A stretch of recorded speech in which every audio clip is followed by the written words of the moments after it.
सांगितलेलं आहे की नाम लीळा मूर्ती चेष्टा. तर मग नाम ज्या अवतारांचं घेणार, पुढे काय आहे? नाम लीळा. लीळा कोणाची आठवेल? कृष्ण महाराजांचं नाम घेतलं आणि चक्रधर स्वामींची लीळा आठवेल का?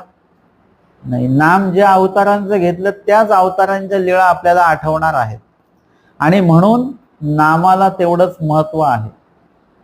मग ते नाम आपण जेव्हा घेतो, कधी घेतो? जेव्हा आपण महानुभाव पंथामध्ये प्रवेश करतो, तिथूनची नाम साधना सुरू होते.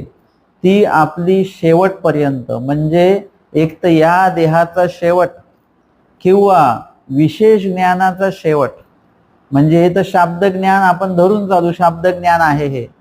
पुढे अपरोक्ष ज्ञान आहे, त्याच्या पुढे सामान्य ज्ञान आहे, त्याच्या पुढे विशेष ज्ञान आहे. या सर्व ही ज्ञानामध्ये